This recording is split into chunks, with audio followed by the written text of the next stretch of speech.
오늘은 주를 앙모하는 자라는 제목으로 말씀을 나누려고 합니다. 주님은 오늘도 나를 위하여 사랑을 낭비하신다. 요즘 그런 이야기들을 많이 합니다. 그 말씀대로라고 하면 우리는 아버지 하나님의 사랑을 넘치게 받는 주의 자녀들, 주의 백성들이다. 이렇게 얘기할 수 있습니다. 부모의 사랑을 많이 받는 자녀들을 보면 그 특징이 있습니다. 일단은 기본적으로 자존감이 높습니다. 내가 누구인지, 누가 뭐라고 놀려도 별로 상처받지 않고, 또 자기의 가지고 있는 그런 힘이 적어도 싸움에서 절대 지지 않습니다. 학교에서 보면 집에서 식구들이 다 자기 편입니다. 전에 그런 아이가 있었어요. 아버지가 자기 때문에 껌뻑 죽어요. 엄마도 자기만을 위해서 살아요. 할머니 모시고 사는데 할머니도 이 아이라면 벌벌벌벌 떨어요. 여자아이였는데. 언니와 오빠가 있습니다. 그 아이를 왜 그렇게 싸고 도는지, 그 아이가 여기서 다쳤어요. 싸움이 일어나서. 그래서 저희가 응급실을 데리고 갔습니다.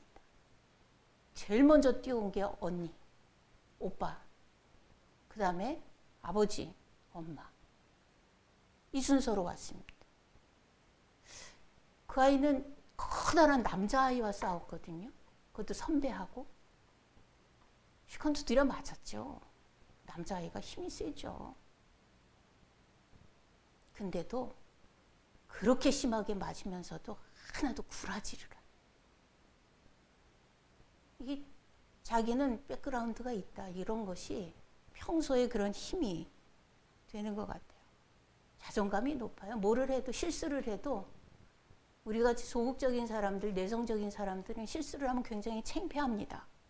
그리고 기가 죽어요. 근데 그런 아이들은요, 실수를 해도 기가 안 죽어요. 실수? 이러고 넘어가요. 참 부럽더라고요, 그런 분. 자존감이 높고 어떤 일들을 할 때는 당당하게 합니다. 실수? 그러고 그냥 넘어간다니까요. 근데 그것이 밉지가 않잖아요. 사랑받는 주의 자녀들, 그런 모습으로 세상을 잘 넉넉히 이기며 주님은 정복하고 다스리라. 충분히 그렇게 하기 위해서 충분히 쏟아부어 주시고 빼기 되어 주시고 이렇게 합니다. 오죽하면 뻔히 안 될 거 알면서도 시간을 낭비하십니다. 그 부모들도 그 아이가 싸가지 없는 거 알아요. 뻔히 그런 줄 알면서도 쏟아붓는 거. 또 반면에 그 아이처럼 사랑을 흠뻑 받는데 자존감 높습니다. 근데 싸가지가 없어요. 싸가지가 없어요. 위아래도 없습니다.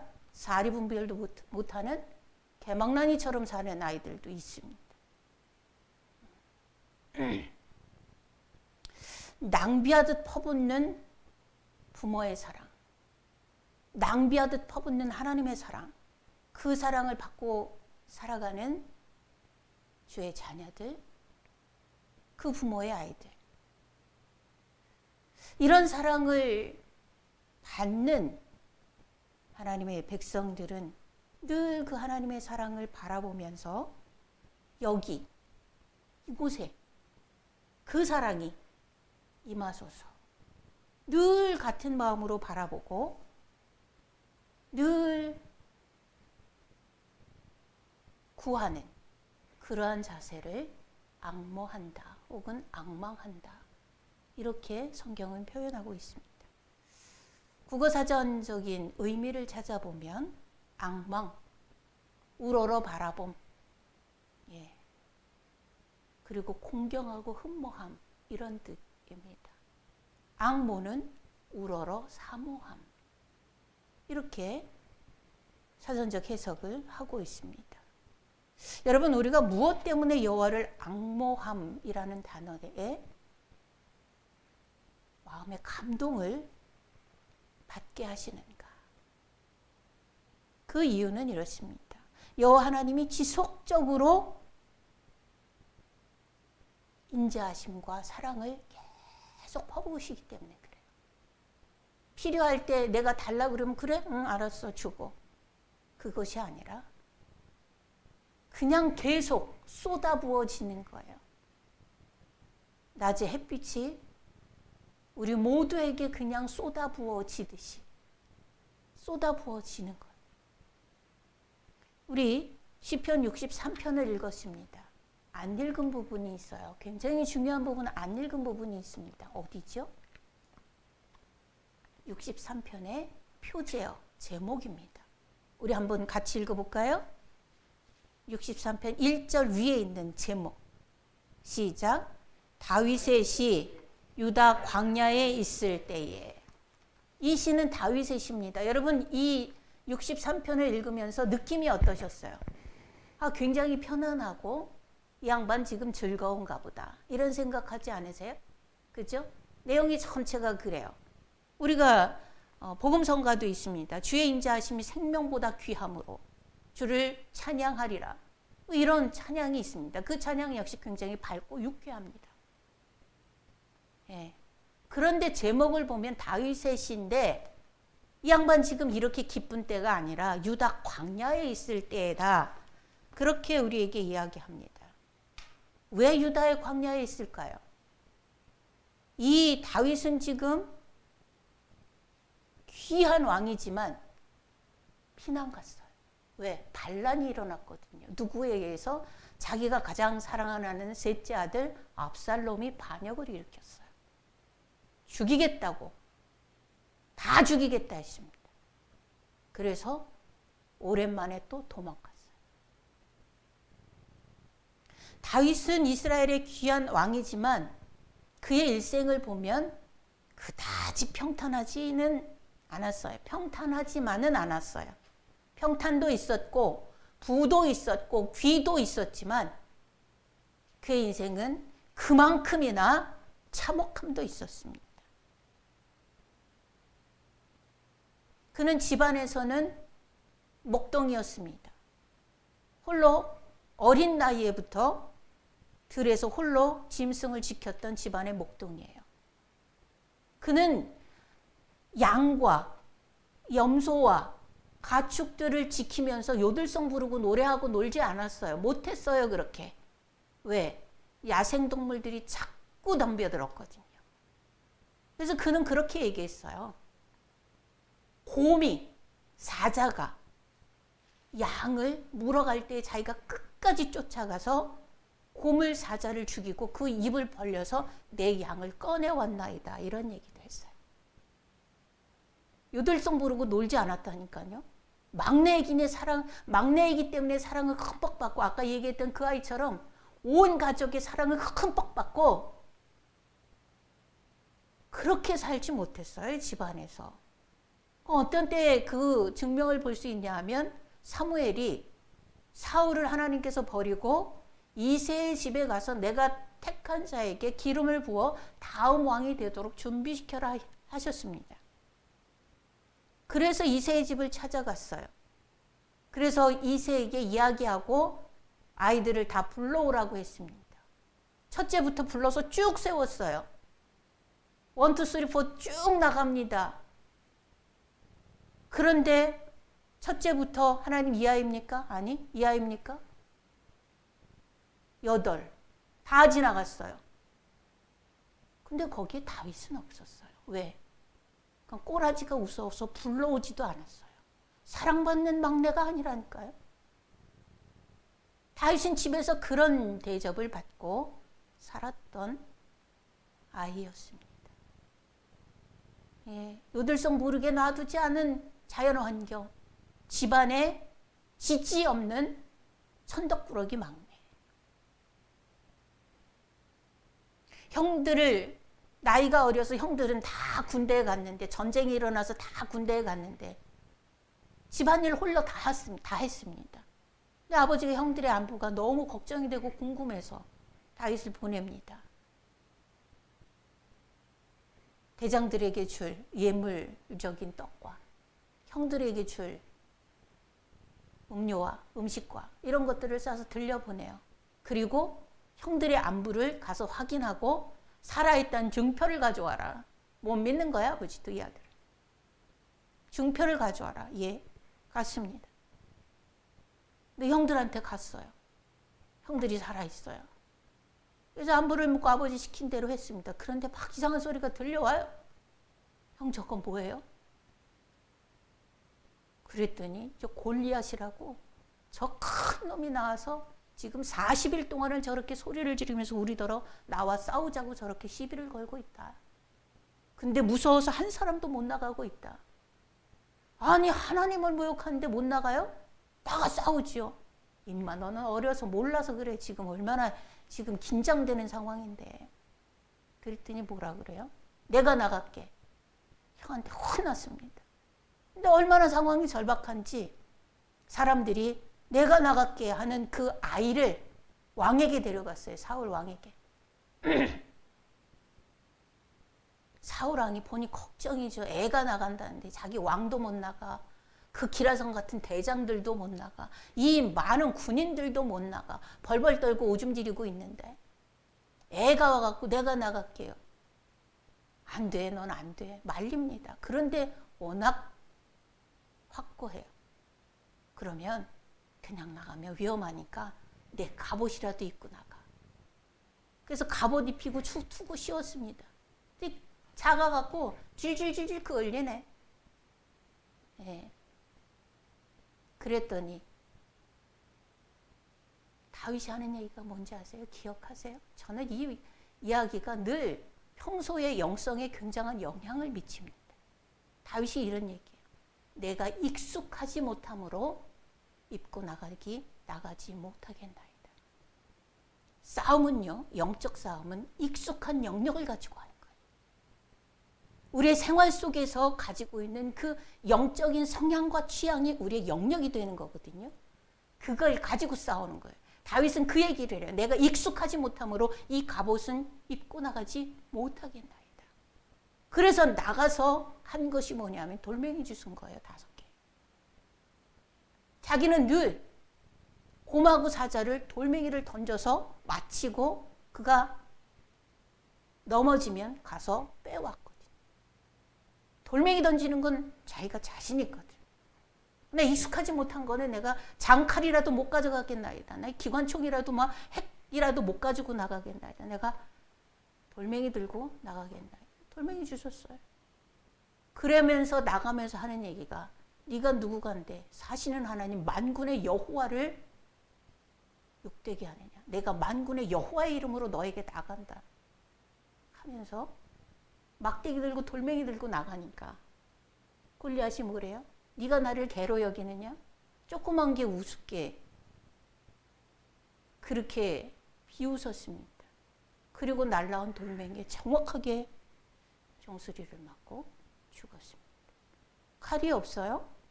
골리앗의 그 배틀채 같았던 그 칼, 그걸로 그 아이가 머리를 잘랐습니다. 그리고 돌아왔어요. 이스라엘이 이겼습니다. 그 싸움에서 다윗이 느꼈던 긴장과 분노, 아이가 처음 사람을 죽이는 그런 무서운 경험, 그 나이 때 할 수 있는 일은 아니잖아. 평탄치 않아요. 다윗의 삶이 결코.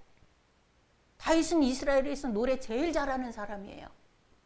노래 잘하는 사람들 보면 부럽죠. 예. 노래 제일 잘하는 사람입니다. 비파수금 제일 잘 타는 사람이에요. 근데 흔들고 노는하고 노래하고 비파 타는 게 아니에요. 영적인 힘을 가진 찬양이었습니다.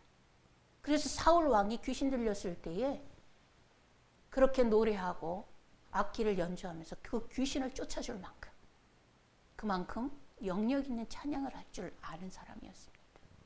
그럼에도 불구하고 그 사울 왕에게 쫓겨서 10수년을 쫓겨다니면서 미친 채도 하고 그 골리앗 동네에 가서 미친 채 한 거예요. 가드 왕 앞에서 자기 나라에서 쫓겨가가지고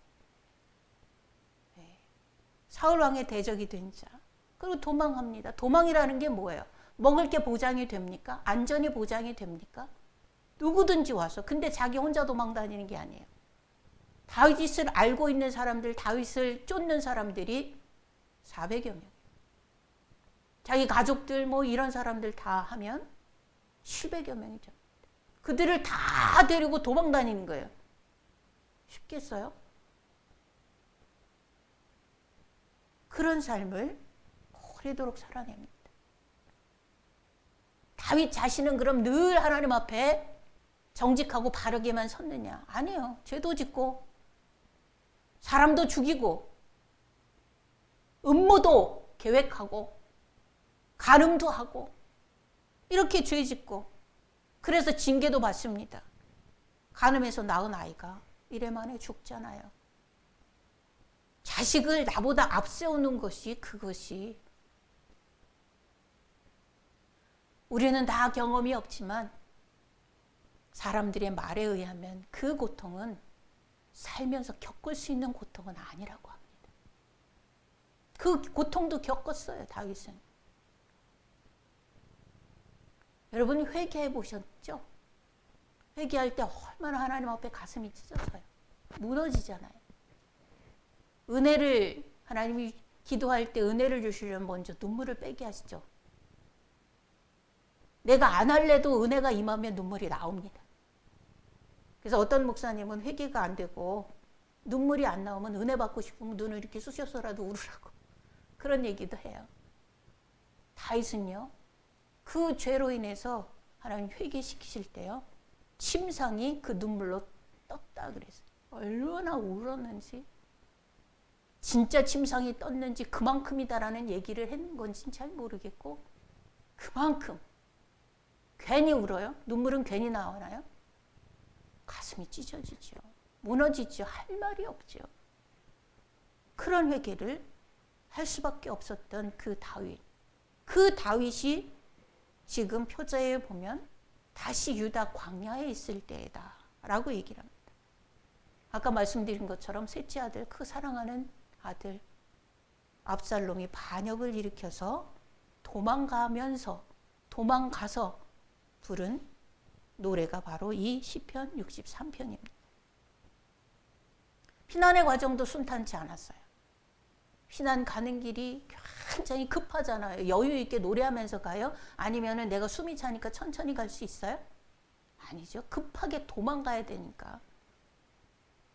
그렇게 가고 있는데 피난길에 시므이라는 사람이 나와서 사무엘 하에 보면 저주를 퍼붓습니다. 왜? 사울 왕의 집이 그 때문에 다 망했다라고 생각하는 사울의 신복이었던 것 같아요. 저주를 퍼붓죠. 같이 행하던 장군들이 죽일까요? 죽이겠습니다. 라고 얘기를 합니다. 그러니까 하지 말아라. 저는 할 말을 한다. 하나님께서 하게 하시는 것이다. 그렇게 말하고 다 데리고 참고 그 길을 건너갑니다. 그런 일생의 과정을 지나면서 다윗이 확정적으로 고백하는 것이 있어요. 그게 뭐냐 하면 나의 인생의 여호와가 함께 하셨습니다. 나의 인생의 여호와께서 늘 함께 하셨습니다. 하나님의 인자와 퍼부어지는 사랑은요. 모든 세상의 역사 속에 그리고 우리의 인생 가운데 쉼없이 끊임없이 퍼부어집니다. 우리 한번 가만히 생각을 해봐요. 하나님의 역사는 분명히 한결같이 진행되는데 특별히 언약의 성취적인 측면을 강조할 수밖에 없다라고 하는 거예요. 언약의 성취가 뭐예요? 예수님을 구주로 영접하고 예수님을 나의 구주로 고백하고 주님을 붙잡고 살면 천국 가는 천국 백성에 대한 확증, 하나님이 스스로 하신 거죠. 그리고 또 하나, 누구든지 언제든지 어디서든지 그 아들 예수 그리스도의 이름으로 기도하면 응답하신다. 이게 쏟아 부어지는 인자와 사랑입니다. 하나님은 이것을 변함없이 유지해 가고 계세요. 그럼 우리의 개인적인 형편을 안 살피시느냐? 살피시죠. 우리의 모지람은 어떻게 채우시느냐? 내가 너에게 기억나게 하고 생각나게 하리라. 저는 이 말씀을 붙잡고 나의 부족함을 늘 채워주시라고 기도합니다. 왜? 모자라니까.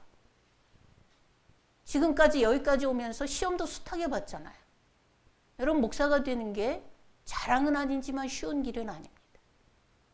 예, 신학만 7년을 해야 돼요. 정상적인 과정으로 목사가 되어지려면. 신학 4년 공부했죠. 물론 대학에서 행정학 전공했습니다. 신학 4년 또 했죠. 그리고 신학은요, 석사과정이 특수대학원이기 때문에 3년입니다. 보통 대학원은 2년이에요. 그죠? 4학기면 마칩니다. 근데 목회학 석사는 3년입니다. 신학 석사가 되려고 해도 목회학 석사를 반드시 해야 신학 석사를 다시 갈 수 있어요. 그리고 박사는요, 신학 박사는요, 그 이후에 또 2년 이상 해야 됩니다. 그럼 신학 박사가 되려면요, 신학만 7년, 11년을 해야 돼요. 이 과정을 거치는 겁니다. 시험 무지하게 보지요. 뭐 쪽지 시험부터 시작해갖고 매 시간 시험 보는 교수들도 있고, 중간고사, 기말고사, 그 다음에 목사가 되려면 목사 고시도 치릅니다. 그때마다 무슨 머리가 좋다고 시험 보는 게 아니고요. 하나님 생각나게 해주세요. 하나님 기억나게 해주세요. 하나님 가르쳐 주세요. 왜요? 대학원부터는 논문 형식의 리포트잖아요. 리포트도 다 논문 써야 되잖아요. 가르쳐 주세요. 뭐 엄마 뱃속에서 뭐 그런 거 다 가지고 나오는 사람들이 없잖아요. 학교 일들을 할 때 뭐 교육청, 학교 선생님들 전문가들이잖아요. 우리는 그 분야는 전문성이 없어요. 사실은 이 일을 오래 했을 뿐이지.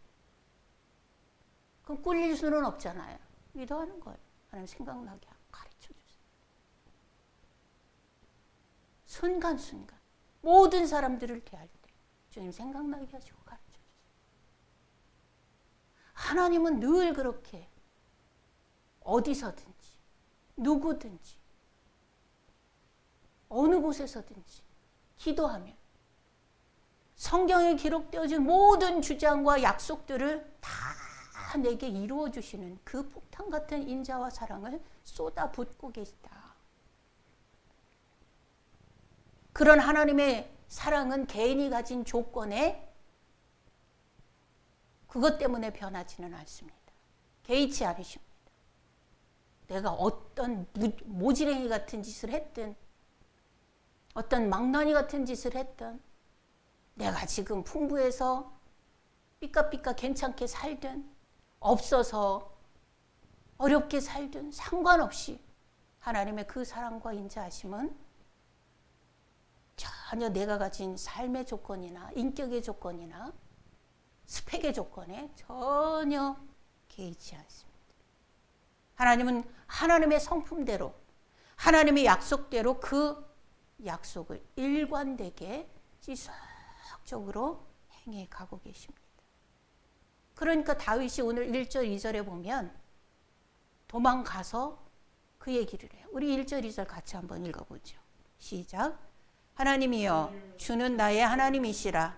내가 간절히 주를 찾되 물이 없어 마르고 황폐한 땅에서 내 영혼이 주를 갈망하며 내 육체가 주를 앙모하나이다. 내가 주의 권능과 영광을 보기 위하여 이와 같이 성소에서 주를 바라보았나이다. 아멘. 피난살이 가서 도망가서 아무것도 없어요. 벌판이에요. 네, 거기는 하나님을 만나는 성소도 성전도 없습니다. 그런데 그가 얘기를 해요. 하나님, 주님은 나의 하나님이십니다. 내가 간절히 찾되 지금 물이 없어 마르고 황량한 땅에서 내가 주를 찾지만 내 육체가 주님을 앙모합니다. 앙모가 뭐라고요? 바라고 사모함. 앙모합니다. 예. 그리고 7절 8절에는 이런 얘기를 해요. 주는 나의 도움이 되셨음이라. 내가 주의 날개의 그늘에서 즐겁게 부르리이다. 나의 영혼이 주를 가까이 따르니 주의 오른손이 나를 붙드시거니와. 이렇게 얘기를 합니다. 그 상황에서 그 얘기, 하나님이 자기를 붙드셨고 하나님이 자기의 도움이셨으면 압살롬은 이겼어야죠. 피난은 왜 가? 근데 피난 가서 고백하는 신앙의 고백이, 그의 삶의 현실이 뭐냐면 주님은 나를 도우셨습니다. 주님은 나를 붙드셨습니다. 라고 얘기를 해요. 이 퍼부어지는 사랑에 대해서 그 사랑을 받는 우리의 자세가 뭐여야 된다고요? 악모여야 된단 말입니다. 3절부터 7절에 보면 그 중심으로 한번 보겠습니다. 하나님의 이 다윗은 지금 하나님의 교제의 장소인 성소를 멀리 두고 떠나왔어요. 황량한 지금 벌판, 광야, 뻘건 흙과 돌과 나무조차 없는 그 광야에 들어가서 그 척박한 광야길을 가는 중입니다. 근데 그는 이렇게 얘기를 해요. 3절에 보면 주의 인자하심이 생명보다 나음으로 내 입술이 주님을 찬양할 것이다. 주의 인자가 자기 생명보다 더 크대요. 지금 척박한 이 땅을 가면서 그는 그렇게 고백을 합니다. 다시 말해서 다윗이 지금 하고 있는 얘기는 뭐예요? 내가 신세 타령이나 원망함으로 시간을 낭비할 시간이 없습니다예요. 신세 타령할 나는 여유가 없습니다. 나는 이 사건으로 인해서 원망을 할 수 없습니다. 나는 그렇게 시간을 낭비할 수 없습니다. 왜? 변치 않는 하나님이 계심을 확신하기 때문에. 변치 않는 하나님이 계심을 확신하기 때문에 내가 다시 주 앞에 겸비하고 서겠습니다라는 얘기.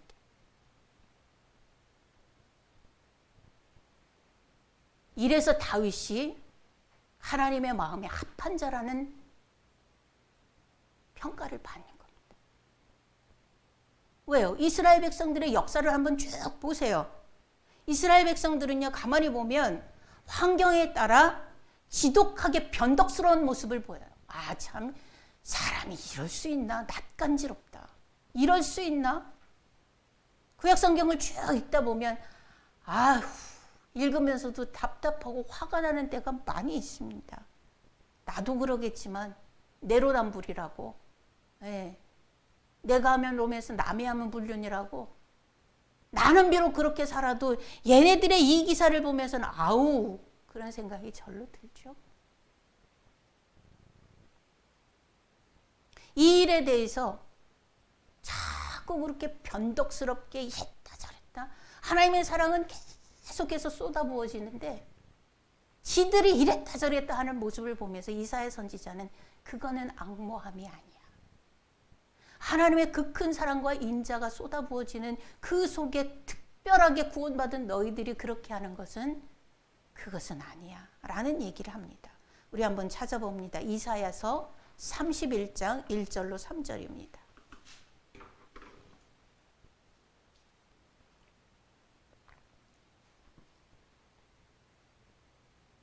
이사야서 31장 1절로 3절.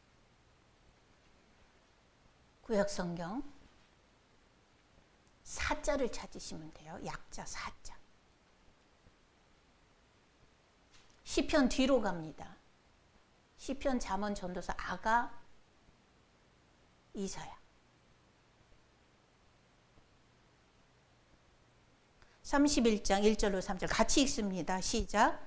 도움을 구하러 애굽으로 내려가는 자들은 화 있을진저 그들은 말을 의지하며 병거의 많음과 마병의 심이 강함을 의지하고 이스라엘의 거룩하신 이를 앙모하지 아니하며 여호와를 구하지 아니하나니 여호와께서도 지혜로우신즉 재앙을 내리실 것이라. 그의 말씀들을 변하게 하지 아니하시고 일어나사 악행하는 자들의 집을 치시며 행악을 돕는 자들을 치시리니 애굽은 사람이요 신이 아니며 그들의 말들은 육체요 영이 아니라 여호와께서 그의 손을 펴시면 돕는 자도 넘어지며 도움을 받는 자도 엎드러져서 다 함께 멸망하리라. 아멘. 이스라엘 백성들은 출애굽하고 나서요, 자기들이 뭔가 부족할 때마다 백투 예루살렘, 뒤로 돌아가자 그랬습니다. 백투 예루살렘이 아니라 백투 애굽. 예, 뒤로 돌아가자.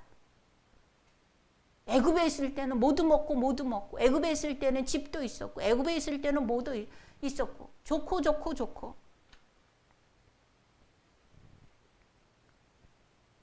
이사야 선지자를 통해서 하나님 말씀하십니다. 화 있을진저 너희들이 말을 의지한다.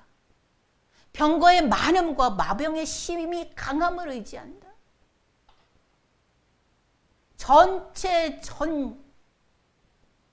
온 우주를 만드신 그 하나님은 의지하지 않고 나보다 조금 더 많이 가진 사람의 그것을 의지하고 그에게 빌붙으려고 한다.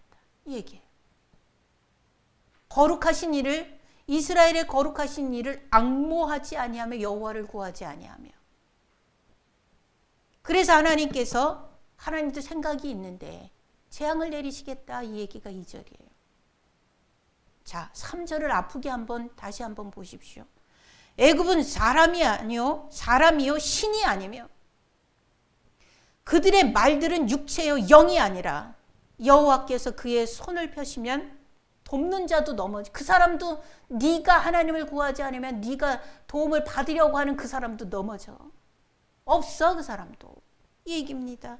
도움을 받는 자도 엎드려 다 함께 멸망하리라.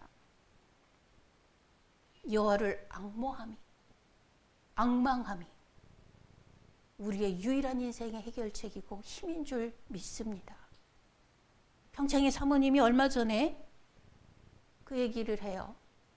늘 새벽기도 하는데 또 저녁에 기도를 하겠대요. 그래서 교회에서 기도해? 그랬더니 아니, 기도하면서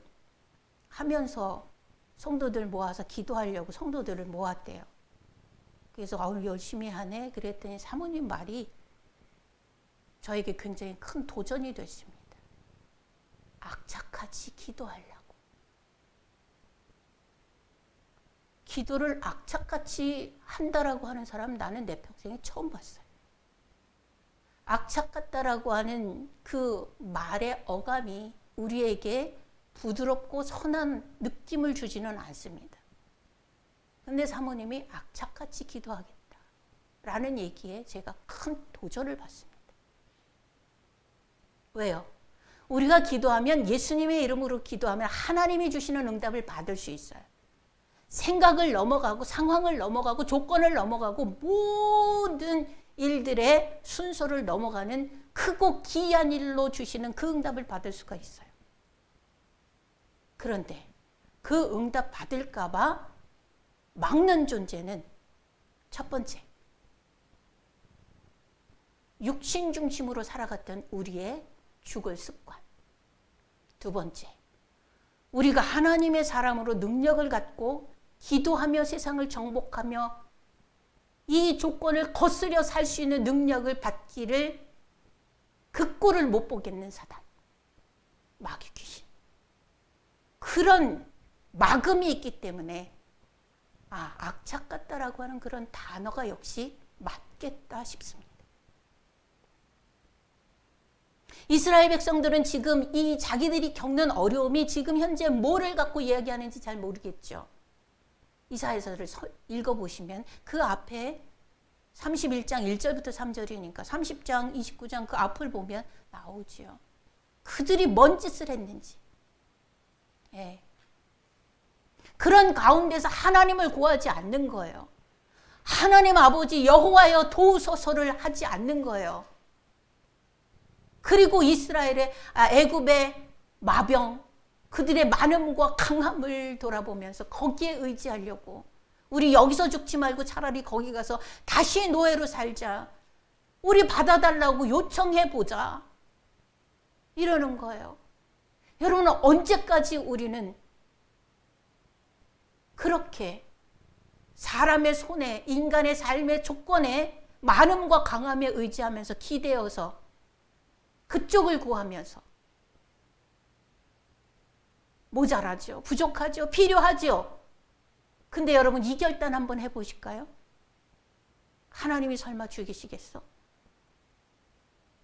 더 이상 꾸지 말고 더 이상 기대지 말고 하나님이 채워주세요. 한번 해보자. 하나님이 채워주세요. 죽이려면 죽여요. 그 결단으로 한번 해보자요. 악착같이. 기도 한번 해보자. 하나님이 승리를 주시는지 안 주시는지. 하나님이 큰 일을 하게 하시는지 안 하시는지 한번 악착같이 기도해 보자고요. 그런 삶을 앙무하는 삶이 아니다라고 선지자를 통해서 하나님 말씀하십니다. 내 평생의 주의 인자하심이 생명보다 나음으로 내 입술이 주님을 찬양할 것이라고 이 상황에서 이 고백을 하는 다윗이 왜 위대한지 이제 아시겠죠. 3절에 주의 인자하심이 생명보다 나음으로 내 입술이 주님을 찬양할 것입니다 라고 얘기했던 다윗은 4절에 내가 평생 주를 송축하며 내 손을 주님 앞에 들리이다 라고 얘기합니다. 내 평생 주님을 찬양하고 송축하겠나이다. 5절이요. 내가 지금 척박한 광야 생활 중에 있지만 기름진 것을 먹음과 같이 나는 만족하고 기쁜 입술로 주님을 찬양하겠습니다.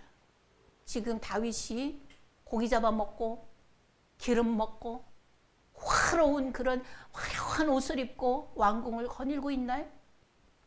아니에요. 그런데 그는 골수와 기름진 것을 먹음과 같이 해요. 먹은 게 아니라 먹고 있는 게 아니라 그것을 먹는 것과 같이 나의 영혼이 만족할 것이라 내 입이 기쁜 입술로 주를 찬송하겠습니다. 6절 내가 나의 침상에서 주를 기억하며 새벽에 주의 말씀을 작은 소리로 읊조릴 때까지 합니다. 그렇죠? 침상에서는 뭐 하는 거예요? 자는 거예요. 근데 다윗은 지금 뭐 해요? 기도하고 성경 읽어요. 내가 주의 말씀을 작은 소리로 읊조리겠다. 예. 자야 하는 시간에도 찬양하고 새벽에도 말씀을 읽겠다. 절박하면요 여러분 금식도 하고 절야도 하는 겁니다. 교회 와서 강대상에서 주무세요.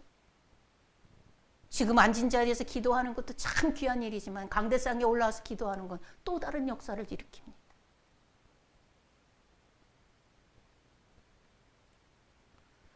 다윗은 한치 앞을 내다볼 수 없는 암담한 상황 속에서 신세 한탄이나 좌절에 빠지지 않았습니다.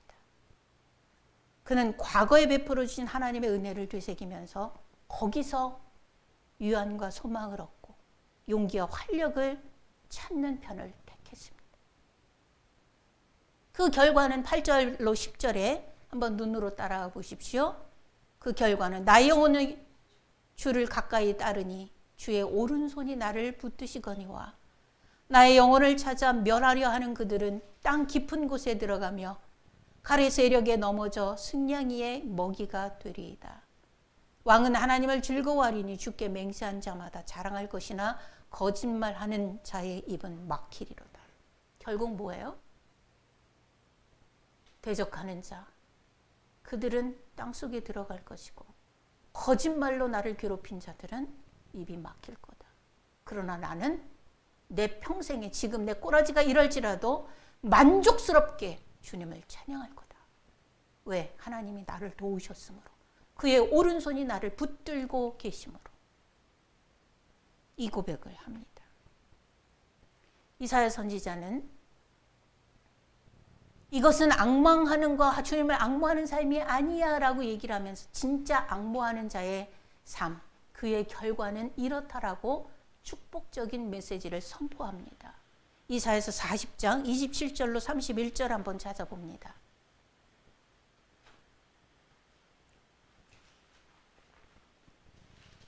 이사야서 40장 27절로 31절입니다.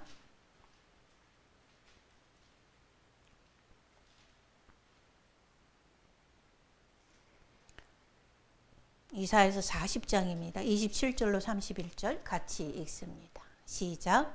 야곱아 어찌하여 내가 말하며 이스라엘아 내가 이르기를 내 길은 여호와께 숨겨졌으며 내 송사는 내 하나님에게서 벗어난다 하느냐. 너는 알지 못하였느냐 듣지 못하였느냐.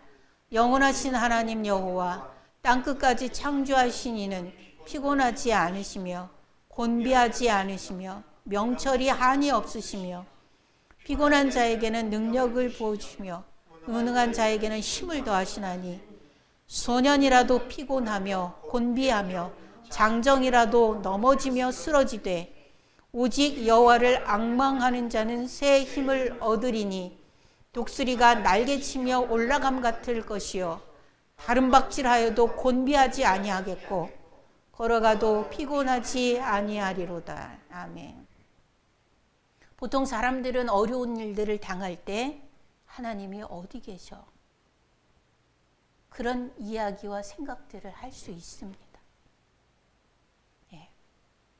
하나님은 나만 안 돌보시는 것 같아 라고 생각할 수 있습니다. 그러나 다시 한번 다잡아 보십시다. 28절에 얘기하는 것처럼 너는 알지 못하였느냐 듣지 못하였느냐. 영원하신 하나님 여호와 땅끝까지 창조하신 이는 피곤하지 아니야. 곤비하지 않고 명철이 한이 없으셔서 피곤한 자에게는 능력을 무능한 자에게는 힘을 더하시나니 소년이라도 곤비하며 피곤하며 장정이라도 쓰러질 그런 상황일지라도 여호와를 앙망하는 자 그 자리에서 여호와를 구하고 바라고 찾고 은혜를 요구하는 그 사람에게는 새 힘을 주시는데 어떤 새 힘을요? 독수리에 날개치며 올라감 같은 새 힘을 주시겠다. 여러분 물건을 던지면요. 여기 보세요. 물건을 던지면 100% 밑으로 떨어지는 겁니다. 이게 만유인력의 법칙이에요. 모든 물건은 위에서 밑으로 지구 핵을 향해서 떨어지게 돼 있어요. 그건 우주의 법칙입니다. 근데 독수리가 날개치며 올라가면 이거는 뭐예요? 이 가장 기본적인 우주의 법칙을 거스리는 힘까지도 주시겠다는 얘기예요. 다른 사람들은 모두가 다 이 상황 속에서 넘어지며 엎어지고 쓰러져 죽을 수밖에 없지만 그러나 기도해라 하나님을 바라봐라 그 눈이 흐려지지 않으면 하나님의 인자와 사랑이 지금 과거부터 지금까지 쏟아 부어지는 것을 믿고 바라고 그 하나님을 향해서 뛰어나가면 독수리에 날개치며 올라간 같은 그 모두가 다 죽을 상황에서 너는 솟구쳐 오르리라라는 얘기예요. 너무 격려가 되지 않아요? 너무 힘이 되지 않아요? 저는 우리 맑은샘 교회 성도들이 다 이렇게 독수리에 날개치며 올라감 같은 이 힘으로 회복되어지기를 축복합니다. 그 걸음을 걸어가도 곤비하지 아니하겠고 피곤하지 않겠다. 여러분의 인생에 곤비하고 피곤한 일 전혀 없는 삶이 되어지도록 하나님의 살피심을 요구하겠습니다.